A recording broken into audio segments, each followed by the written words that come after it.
भाई एक साथ अपने अपने वश में करने वाले पशु यूशु को बुलाते हो। तुम्हारा भाई एक सबसे निम्न स्तर का ज्वेदी चूहा बुलाता है, जबकि तुम सफलतापूर्वक एक एपिक स्तर का जियाओ ड्रैगन बुलाते हो। लेकिन किसे पता था कि माता पिता तुम्हें मजबूर करेंगे कि तुम अपने भाई से इसे बदल लो। यहाँ तक कि तुम्हारे द्वारा बुलाया गया जियाओ ड्रैगन भी खुद तुम्हारे भाई को चुन लेता है। जब तुमसे सब कुछ छीन लिया जाता है और तुम पूरी तरह से एक बेकार इंसान बन जाते हो, तभी तुम एक गॉड लेवल सिस्टम से जुड़ जाते हो, जिससे तुम सभी वश में किए गए पशुओं के छिपे हुए फ्यूजन रास्ते देख सकते हो। इस समय तुम मुड़कर काले बाजार में जाते हो, अपनी सारी जमा पूंजी खर्च करके 2 लगभग मर चुके अपंग पालतू पशु खरीदते हो। तुम नीचे के स्तर पर पहुंचते हो, जहाँ हवा गंदी और ठंडी है और हर जगह जंग लगे लोहे के पिंजरे हैं। ये सभी वश में किए गए पशु अगर आज रात नहीं बिके तो इन्हें खत्म कर दिया जाएगा। तुम अपनी नाक ढकते हुए एक एक करके देखते हो। अंधेरे दलदल की छाया उत्कृष्ट, सूखी बेलों वाली फूल आत्मा दुर्लभ, केवल 2 दिन का जीवन बचा है। वास्तव में ये सब बेकार और अपंग है। तुम निराश ही थे कि अचानक तुम्हारी नजर एक गंदे पानी में डूबे लोहे के पिंजरे पर पड़ती है। एक नजर डालते ही भारी मात्रा में जानकारी तुम्हारी आंखों के सामने भर जाती है। तुम जल्दी से पास जाते हो। पिंजरे में एक हथेली जितना छोटा कछुआ है, जिसका खोल आधे से ज्यादा टूट चुका है। वह तुम्हें देखता है और संघर्ष करते हुए अपना सिर उठाता है। उसकी आंखों में जीने की तीव्र इच्छा भरी हुई है। नाम सहायक कवच जल आत्मा कछुआ। योग्यता दुर्लभ। स्थिति कवच पूरी तरह टूटा, ठीक नहीं हो सकता। फ्यूजन मार्ग 26। उनमें से एक बर्फीली घाटी का ठंडा काला कछुआ श्वेनवू। पौराणिक स्तर। तुम गहरी सांस लेते हो और आखिरी फ्यूजन को घूरते रहते हो। श्वेनवू श्वेनवू, क्या यह वही पौराणिक देव पशु है जिसकी मैंने कल्पना की थी? तुम्हारा गला सूख जाता है। तुम हाथ बढ़ाकर उसके टूटे हुए कवच को धीरे से छूते हो। बदले की आग तुम्हारे अंदर जलने लगी है। छोटा कछुआ भी इसे महसूस करता है। उसके कवच की दरारों से गर्माहट फैलती है। अचानक तुम देखते हो कि गंदे पानी में एक अथाह दानव जेल की छाया उभरती है, लेकिन तुरंत ही छोटे कछुए के एक पंजे के वार से वह बिखर जाती है। तुम मुस्कुराते हो, आंखों में पागलपन भरा हुआ। ठीक है, मैंने तुम्हें चुन लिया है। हम उस टूटे हुए जियाओ ड्रैगन को तुम्हारा पहला कदम बनाएंगे। संयोग से फ्यूजन के लिए जरूरी दूसरा पशु टूटा पैर वाला ठंडा जल सांप तुमने पहले ही एक कोने में देखा था। तुम तुरंत दोनों को खरीद लेते हो। दोनों की कीमत कुल 1 लाख आत्मिक मुद्रा। फिर तुम विक्रेता से कहते हो, रुको, ये और 1 लाख लो और ये 3 सामग्री भी ले आओ। तुम अथाह गहराई का अवशेष, अंधेरे जल का जमाव और एकता की गांठ के नाम बताते हो। जब तुम इंतजार कर रहे होते हो, हॉल में लोग तुम्हारा मजाक उड़ाते हैं। देखो उस बेवकूफ को, 2 अपंग जानवर खरीद लिए, पागल हो गया है क्या? दोनों छोटे जीव तुम्हारी तरफ देखते हैं। उनकी आंखों में अविश्वास भरा है। तुम दृढ़ता से कहते हो, मेरे पालतू हैं, कोई और बीच में नहीं बोलेगा। ये शब्द उनके दिल में छप जाते हैं। होटल लौटकर तुम सारे पर्दे बंद कर देते हो, हर दरार को ढक देते हो। तुम सावधानी से दोनों के घाव साफ करते हो और सभी सामग्री निकालते हो। तैयार हो जाओ, अब शुरू करते हैं। दर्द होगा, लेकिन यही तुम्हारा नया जन्म है। दोनों छोटे जीव दृढ़ता से सिर हिलाते हैं, चाहे मर जाएं लेकिन सहेंगे। फ्यूजन प्रक्रिया बेहद दर्दनाक होती है। दोनों बेहोश हो जाते हैं, लेकिन एक भी आवाज नहीं निकालते। तभी अचानक एक चमकदार सुनहरी रोशनी कमरे में फूट पड़ती है और अदृश्य तरंगें आसमान तक पहुंचती हैं। उसी समय नानयांग शहर के शासक सूतिंगलान इस ऊर्जा को महसूस करते हैं और चौंक जाते हैं। क्या ये एक पौराणिक स्तर का प्रारंभिक पशु है? वह तुरंत इस विचार को नकार देते हैं। असंभव। उधर तुम्हारे कमरे में रोशनी खत्म होती है। छोटा कछुआ अब एक बड़े पात्र जितना हो गया है। उसके टूटे हुए कवच पर नीले रहस्यमयी पैटर्न बन गए हैं। वह सांप अब उसके कवच के चारों ओर लिटा हुआ है और उसके सिर पर बर्फीला भाला उगाया है। नाम बर्फीला अस्थि ठंडा श्वेनवू। योग्यता पौराणिक स्तर कांस्य प्रथम चरण। कौशल ताइन श्वेनवू गहरे समुद्र का दबाव श्वेनवू क्षेत्र। विकास मार्ग उत्तरी सागर का रक्षक श्वेनवू मिथकीय। ये सच में सफल हो गया। पौराणिक श्वेनवू। तुम खुशी से कांपने लगते हो। अब वही असली रूप है। वह एपिक जियाओ ड्रैगन इसके सामने कुछ भी नहीं। तुम उसे सहलाते हो और उसका नाम रखते हो शेनबाओ। तुम्हारे दिमाग में कल रात के अपमान याद आते हैं। कल की परीक्षा जियांग हाई, अब तुमसे हिसाब लिया जाएगा। अगले दिन स्कूल के गेट पर भारी भीड़ है। तुम भीड़ के बीच जियांग हाई को देखते हो। वह अपनी मंगेतर लिन याटिंग को गले लगाए खड़ा है और उसके ऊपर वह जियाओ ड्रैगन मंडरा रहा है। लोग उसकी तारीफ कर रहे हैं। वाह एपिक ड्रैगन, इस बार तो पहला स्थान पक्का है। तभी कोई कहता है, अरे देखो वो तुम्हारा भाई जियांग लिन है। लिन याटिंग व्यंग्य से कहती है, वो बेकार चूहा तो उसने फेंक दिया होगा, अब ये कछुआ लेकर आया है। जियांग हाई भी पास आता है। भाई ये बेकार कछुआ क्यों लाए हो? तुम ठंडे स्वर में कहते हो, दूसरों की चीज चुराकर भी खुद को महान समझते हो। वह गुस्से में आ जाता है और आदेश देता है, अथा ड्रैगन, उस कछुए को तोड़ दो। ड्रैगन तेजी से हमला करता है और सभी तमाशा देखने लगते हैं। लेकिन जैसे ही उसका हमला कछुए के कवच से टकराता है,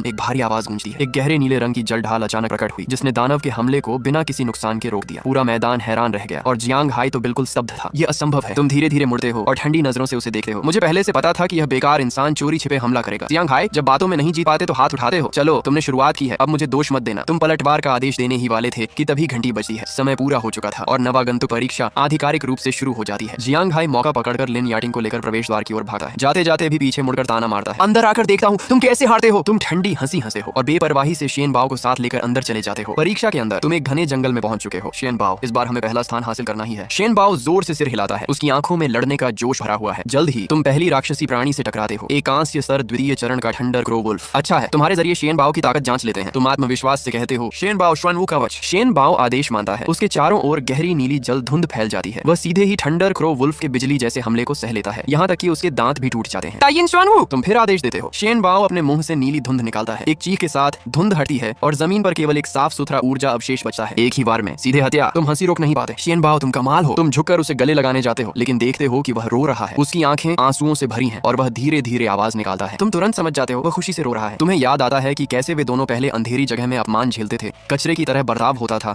और लगभग सामग्री के रूप में इस्तेमाल हो जाते। तुम्हारा दिल कस जाता है। तुम उसका सिर सहलाते हो और धीरे से कहते हो, अब वो दिन कभी नहीं आएंगे। मैं वादा करता हूँ तुम दोनों दुनिया के सबसे ताकतवर रक्षक बनोगे। दोनों छोटे जीव सिर हिलाते हैं, आंसू बहाते हुए मन ही मन कसम खाते हैं कि वे तुम्हारी रक्षा करेंगे। थोड़ा आराम करने के बाद तुम दोनों फिर से जंगल में शिकार ढूंढने निकलते हो और इस बार सिर्फ खतरनाक दिखने वाले शिकार को ही चुनते हो। कुछ ही देर में तुम्हें दूसरी राक्षसी प्राणी मिलती है, एक कांस्य सर द्वितीय चरण की जहरीली पूंछ वाली केकड़ा। नाम विषपूंछ केकड़ा। सर कांस्य द्वितीय चरण। कौशल विष पूंछ प्रहार विष स्प्रे। शेन बाओ हमला करो। ताइन चुआन वू तुरंत उसे घेर लेता है। कुछ ही सेकंड में वह केकड़ा भी साफ होकर ऊर्जा अवशेष में बदल जाता है। फिर एक ऊर्जा गोला उसके शरीर से निकलकर सीधे शेन बाओ के माथे में समा जाता है। तुम तुरंत उसकी जानकारी देखते हो। नाम बर्फीली घाटी का श्वन वू। योग्यता पौराणिक। स्तर कांस्य द्वितीय चरण। शेन बाओ सीधा लेवल अप हो गया, लेकिन इससे पहले कि तुम खुश हो पाते एक विशाल मानसिक शक्ति तुम्हारे दिमाग में प्रवेश करती है। तुम्हारा स्तर भी बढ़कर कांस्य द्वितीय चरण हो जाता है। वाह! तुम उसका सिर सहलाते हो और वह खुशी से तुम्हारे हाथ से लिपट जाता है। इसके बाद तुम दोनों जंगल में तूफान की तरह आगे बढ़ते हो, चाहे पहला स्तर हो या दूसरा, हर राक्षस को हराते जाते हो। तुम्हारे अंक रॉकेट की तरह बढ़ने लगते हैं। उधर नानयांग स्कूल के परीक्षा नियंत्रण कक्ष में प्रिंसिपल लिu येफेंग जल्दी जल्दी अंदर आते हैं और स्क्रीन पर नजरें गड़ाए पूछते हैं, कैसा है? हमारे स्कूल से कितने लोग आगे पहुंचे? जिम्मेदार वू यांग निराश होकर सिर हिलाते हैं, बस 3 ही, और प्रदर्शन पहले से भी खराब है। वह आगे बताते हैं, सिर्फ चियांग हाई जिसने एपिक ड्रैगन बुलाया था किसी तरह टॉप 200 में है, बाकी 2 800 के बाद हैं। लिu येफेंग गहरी सांस लेते हैं, लगता है इस साल भी हम हार जाएंगे। तभी अचानक स्क्रीन के नीचे एक नया नाम दिखाई देता है, नानयांग स्कूल जियांगलिन। वो यांग खुश होकर बोलने ही वाले थे कि अचानक उनकी आंखें फटी की फटी रह जाती हैं। वह नाम तेजी से ऊपर बढ़ रहा था। पलक झपकते ही 500वें स्थान पर, फिर 100वें स्थान पर। लिu येफेंग चौंक जाते हैं, ये क्या हो रहा है? इसके अंक इतनी तेजी से कैसे बढ़ रहे हैं? जांच करने पर जवाब मिलता है, डेटा बिल्कुल सही है। कुछ ही समय में जियांगलिन के अंक 3000 पार कर टॉप 10 में पहुंच जाते हैं और रुकने का नाम नहीं लेते। जल्दी इसका वीडियो दिखाओ। लेकिन तभी पहला स्थान जियांगलिन, अंक 5000 पार। लिu येफेंग खुद को रोक नहीं पाते और स्क्रीन के पास दौड़ते हैं। वीडियो में तुम शेन बाओ के साथ तेजी से दौड़ रहे हो। तुम्हारा स्तर अकान से चौथा चरण हो चुका है। शेन बाओ क्या सच में आगे छठे स्तर का राक्षस है? शेन बाओ आत्मविश्वास से सिर हिलाता है। ठीक है, आज देखते हैं छठे स्तर का राक्षस कितना ताकतवर है। 10 मिनट बाद तुम एक पहाड़ी पार करते हो और पश्चिम में एक विशाल कांस्य छठे स्तर का कांटेदार भालू देखते हो। नाम कांटेदार भालू। स्तर कांस्य छठा चरण। उसकी आभा ही इतनी भारी है कि सांस लेना मुश्किल हो जाता है। लेकिन इससे भी ज्यादा चौंकाने वाली बात, वहाँ पहले से 5 लोगों की टीम मौजूद है जो उससे लड़ते लड़ते पीछे हट रही है। एक का पालतू पहले ही गिर चुका है, खून में लथपथ। भाई क्या हम बच पाएंगे? एक सदस्य कांपते हुए पूछता है। डर मत, ये भी थक चुका है, आगे बढ़ो। तुम्हारा वही छोटा भाई जियांग हाई एक साथी को पकड़कर आगे धकेल देता है। उसकी आंखों में जरा भी दया नहीं। तुम यह सब देखते हो और तुम्हारी आंखें ठंडी पड़ जाती हैं। जिस टीममेट को आगे धकेला गया था उससे तुरंत ही कांटेदार भालू सीआई बेशोंग एक ही वार में गिरा देता है। जियांग हाई बिना पलक झपकाए एक और साथी को पकड़कर आगे फेंक देता है। जल्दी तुम भी जाओ। जियांग हाई तुम कमीने हो, जानवर! वो साथी मरने से पहले आखिरी बार चिल्लाता है, लेकिन जियांग हाई पर कोई असर नहीं पड़ता। वो आखिरी टीममेट को भी आगे धकेल देता है और अपने डीप एबिस गोंद मोशाओ बॉबी को तैयार रहने का इशारा करता है ताकि उसे और लिन यातिंग को भागने का मौका मिल सके। तभी जैसे ही भालू का पंजा गिरने वाला होता है, एक गहरे नीले रंग की धुंध उसे घेर लेती है। धुंध के अंदर से दर्द भरी चीखें सुनाई देती हैं। जब धुंध हटी है तो वहाँ सिर्फ मलबा बचता है। जियांग हाई वहीं पर सुन्न हो जाता है। तुम मुस्कुराते हुए उसके पास जाते हो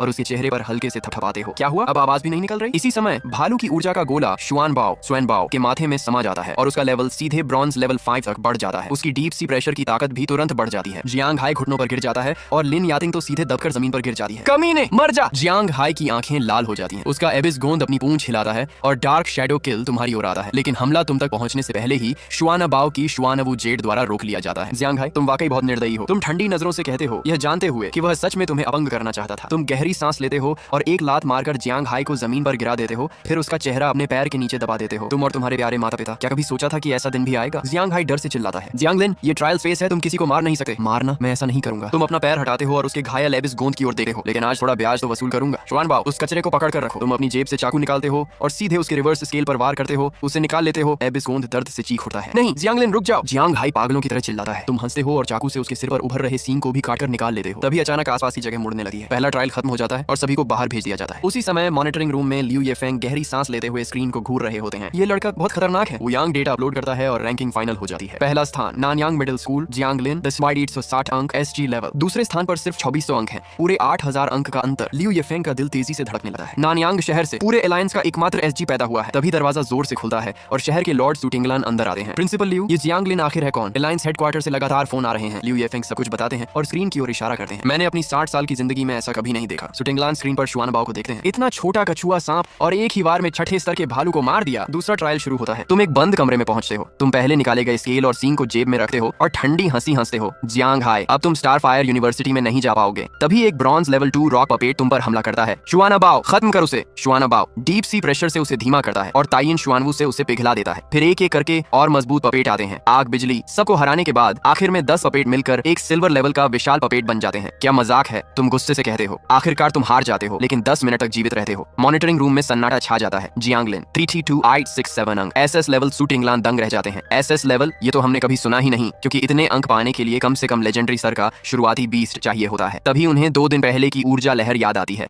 तो ये बात ही दूसरी तरफ जैसे ही तुम बाहर आते हो पीछे से एक चीख सुनाई देती है, जियांगलिन, मैं तुमसे बदला लूंगा। जियांग हाई, जिसका एबिस गोंद गंभीर रूप से घायल हो चुका है, दूसरे ट्रायल में तुरंत हार जाता है और सिर्फ 8 हार 1वें स्थान पर आता है। अब वह स्टार फायर यूनिवर्सिटी में आवेदन भी नहीं कर सकता। उसकी आंखें गुस्से से लाल हो चुकी हैं। वह खंजर लेकर तुम्हारी तरफ दौड़ पड़ा। बेकार, तुम ठंडी हंसी हंसते हो। एक हल्के से वार में तुम अपनी छोटी चाकू से उसके खंजर को उड़ा देते हो। मेरे प्यारे छोटे भाई, तुम सच में बिल्कुल भी काबिल नहीं हो। उसी समय दर्जनों स्टाफ सदस्य दौड़ कर आते हैं, जियांग हाई को रोक लेते हैं और तुम्हें घेर लेते हैं। जियांगलिन, प्रिंसिपल तुम्हें तुरंत मॉनिटरिंग रूम में जाने के लिए कहते हैं। तुम एक पल के लिए चौंक जाते हो। लगता है मामला बड़ा हो गया है। तुम्हें अभी तक अपनी रेटिंग का पता नहीं है, लेकिन मन ही मन सोचते हो कि जैसे तैसे कुछ तो मिल ही जाएगा। जाने से पहले तुम ठंडी नजर से जमीन पर पड़े जियांग हाई को देखते हो। तुम्हें खुश होना चाहिए कि परीक्षा में किसी को मारने की अनुमति नहीं है, नहीं तो तुम अब तक गिर चुके होते। जल्दी ही तुम्हें मॉनिटरिंग रूम में ले जाया जाता है। दरवाजा खोलते ही एक प्रभावशाली मध्यम आयु का आदमी तुम्हारा ध्यान खींचता है। जियांगलिंग, यह है नानयांग शहर की प्रमुख सू तिंगलान और ये है सेना क्षेत्र से आए निरीक्षक प्रमुख महोदय शू जियान। प्रिंसिपल लियू येफेंग सम्मान पूर्वक परिचय कराते हैं। शू जियान, तुम्हारी आंखें अचानक सिकुड़ जाती हैं। यह तो एक पवित्र स्तर के पालतू प्रशिक्षक हैं, स्पार्क अलायंस के दिग्गज व्यक्तित्व। तुम तुरंत औपचारिक सलाम करते हो। शहर प्रमुख को नमस्कार, प्रमुख निरीक्षक को नमस्कार। शू जियान मुस्कुराते हुए तुम्हें उठाते हैं। जियांगलिन, शहर में तुम्हारा नाम सेना क्षेत्र में हलचल मचा चुका है। बधाई हो, तुम पूरे अलायंस में पहले स्थान पर हो। SSS स्तर की रेटिंग के साथ कुल अंक 30,000 से अधिक। पूरे अलायंस में पहला स्थान SSS स्तर। यह परिणाम तुम्हारी उम्मीदों से भी परे था। शू जियान तुम्हारे कंधे पर हाथ रखते हैं, लेकिन अगले ही पल उनका स्वर गंभीर हो जाता है। लड़के, अब बहुत सी बड़ी ताकतें तुम पर नजर रख रही हैं। मैं तुमसे सिर्फ एक सवाल पूछता हूँ, तुम्हारा यह पौराणिक स्तर का प्रारंभिक पालतू जीव कहाँ से आया? जैसे ही यह सवाल खत्म होता है, पूरे कमरे की हवा जैसे जम जाती है। तुम्हारा दिल धक से रह जाता है। वाकई एक पवित्र स्तर का विशेष क्या? उन्होंने एक नजर में ही शुआनबाओ की क्षमता पहचान ली। तुम तुरंत अपने भाव संभालते हो और पहले से तैयार किया गया जवाब देते हो। रिपोर्ट प्रमुख, शुआनबाओ मुझे क्योटो के दक्षिणी बाहरी इलाके मैलियांग पर्वत पर मिला था। वह एक छोटी नदी के किनारे बेहोश पड़ा था। आसपास स्थानिक हलचल भी थी, लेकिन वह जल्दी ही गायब हो गई। स्थानिक हलचल? शू जियान की आंखें चमक उठती हैं। उन्हें तुरंत एक उप विश्व दरार का ख्याल आता है। एक ऐसी दरार जो पौराणिक स्तर के पालतू जीव पैदा कर सकती है। ये तो रणनीतिक संसाधन है। तुम उनके भाव देखकर आगे समझाते हो कि वहाँ कोई खतरा नहीं था। शू जियान तुम्हारी बात सुनकर गहरी नजर से देखते हैं। वह जानते हैं कि तुम झूठ बोल रहे हो, लेकिन फिर भी उसे जाने देते हैं। आखिर हर किसी के पास अपने रहस्य होते हैं। जियांगलिंग, तुम काफी होशियार हो। मैं अब बात घुमाऊंगा नहीं। शू जियान सीधे मुद्दे पर आते हैं। मैं यहाँ तुम्हारी असली स्थिति मुख्यालय को रिपोर्ट करने आया हूँ, और दूसरी बात, सेना की ओर से तुम्हें एक बड़े मिशन के लिए बुलाने आया हूँ। वह थोड़ा रुकते हैं, आवाज धीमी कर लेते हैं। यह इस साल की विश्व चुनौती से जुड़ा है। विश्व चुनौती? तुम हल्का सा चौंकते हो। शू जियान आगे नहीं बोलते, बस पास खड़ी सू तिंगलान की ओर देखते हैं। शहर प्रमुख तुरंत समझ जाती है और प्रिंसिपल व अन्य लोगों को बाहर ले जाती है। अब कमरे में सिर्फ तुम और शू जियान रह जाते हो। दरवाजा बंद होते ही शू जियान एक ध्वनिरोधी कवच बना देते हैं। ये बात किसी तीसरे को नहीं पता चलनी चाहिए। वह गंभीर होकर कहते हैं, तुम जानते हो इस साल एलायंस का मुकाबला सकूबुस दुनिया से है। वे मानसिक हमलों में माहिर हैं और हमारे लिए बहुत खतरनाक हैं। तुम सिर हिलाते हो। तुमने इसके बारे में इंटरनेट पर पढ़ा था। शू जियान एक बटन दबाते हैं और एक सीमा क्षेत्र का होलोग्राम सामने आ जाता है। एलायंस लगातार 9 बार हार चुका है। अगर इस साल भी हार गए तो 10वीं हार होगी। वह अचानक तुम्हारी ओर मुड़ते हैं। तुम जानते हो इसका क्या मतलब है? बिना जवाब का इंतजार किए वह खुद कहते हैं, इसका मतलब है कि एलायंस को अपनी कुछ जमीन छोड़नी पड़ेगी। जमीन छोड़ना? ये शब्द तुम्हारे दिमाग में विस्फोट की तरह गूंजते हैं। तुमने कभी नहीं सोचा था कि हालात इतने खराब हो सकते हैं। शू जियान थके हुए स्वर में कहते हैं, कम से कम एक शहर लोगों समेत दुश्मनों को सौंपना होगा। तुम कांपती आवाज में पूछते हो, उन लोगों का क्या होगा? वह कड़वी हंसी हंसते हैं। सबसे अच्छा नतीजा जल्दी मौत, नहीं तो उनका अंजाम सोच भी नहीं सकते। तुम्हारी आंखें सिकुड़ जाती हैं। एक शहर में कम से कम 5 मिलियन लोग होते हैं। इस बार हम हार नहीं सकते। शू जियान दृढ़ स्वर में कहते हैं। तुम गंभीरता से सिर हिलाते हो। भले ही तुम यहाँ कुछ ही दिन पहले आए हो, लेकिन यह जगह तुम्हें अपने पुराने जन्म की मातृभूमि जैसी लगी है। तभी शू जियान नक्शे को बड़ा करते हैं। उनकी सबसे बड़ी ताकत मानसिक हमला है और यही हमारी कमजोरी है। वह नक्शे पर एक चमकते बिंदु की ओर इशारा करते हैं। यहाँ एक उप विश्व दरार है जहाँ डिंगसिन हेंगांग नाम की धातु मिलती है। यह मानसिक हमलों के खिलाफ सबसे बड़ा हथियार है। अगर हम इससे हेलमेट बना लें तो युद्ध का रुख बदल सकता है। फिर वह सीधे तुम्हारी ओर देखते हैं। मुझे तुम्हारी जरूरत है। तुम इस दरार में जाओ, इसके केंद्र को खोजो और इसे एलायंस की संपत्ति बना दो। अब तुम्हें सब समझ आ जाता है। लेकिन तुम कहते हो, मैं तो सिर्फ ब्रॉन्ज 5 स्तर का हूँ। शू जियान सिर हिलाते हैं। यही वजह है कि तुम सबसे उपयुक्त हो। इस दरार में सिर्फ ब्रॉन्ज 5 से नीचे के लोग ही जा सकते हैं। तुम चुने हुए हो और मैं तुम्हारे साथ 2 साथी भी भेजूंगा। उनकी आंखें गंभीर हो जाती हैं। ये दरार बेहद खतरनाक है।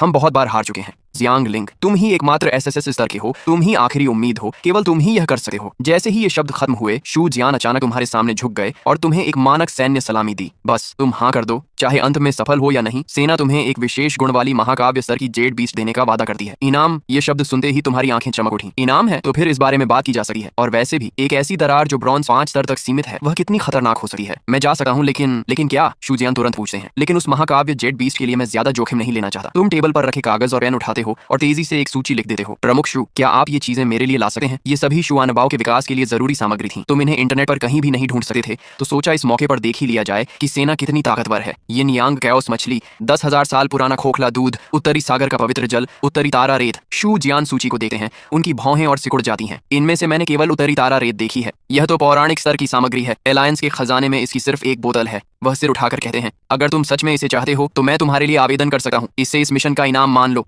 डील पकी। तुम बिना एक पल गंवाए तुरंत मान जाते हो। पहले इसे हासिल कर लो, बाकी चीजें बाद में ढूंढ लेंगे। ठीक है। शू जियान की आंखें चमक उठती हैं। वह उत्साह में अपनी जांघ थपथपाते हैं। समय बर्बाद नहीं करना चाहिए, हम अभी निकलते हैं। मैं वादा करता हूँ तुम्हें परीक्षा शुरू होने से पहले वापस ले आऊंगा। यह कहकर यह तेज तर्रार मुख्य प्रशिक्षक तुम्हारा हाथ पकड़ लेते हैं और तेजी से बाहर निकल जाते हैं। दरवाजा खुलते ही सू तिंगलान तुम्हारे पास आने की कोशिश करती है, लेकिन शू जियान एक इशारे से उन्हें रोक देते हैं। शहर प्रमुख सू, बाकी बातें हम लौट कर करेंगे। तुम्हारा यह कीमती रत्न मैं अभी उधार ले जा रहा हूँ। ये कहते ही वह अचानक हाथ घुमाते हैं और एक शक्तिशाली प्रभावशाली उड़ने वाला जीव प्रकट होता है। ये तुम्हारी पहली बार थी जब तुम किसी उड़ने वाले पालतू पर सवार हुए। इतनी ऊंचाई से नीचे देखना, तुम्हारा ब्लड प्रेशर तुरंत बढ़ गया, लेकिन तुम जल्दी ही इसके आदी हो गए। तुम्हारी पुरानी आदत जाग उठती है और तुम अनजाने में उस जीव की जानकारी जांचने लगे हो। नाम आयरन स्पिरिट फ्लाई, योग्यता अमरसर, किंग लेवल, 10वां चरण, विकास मार्ग, स्काई वॉर ईगल, पौराणिक फ्यूजन मार्ग, शॉक लीपिंग, कॉन्ग पेंग,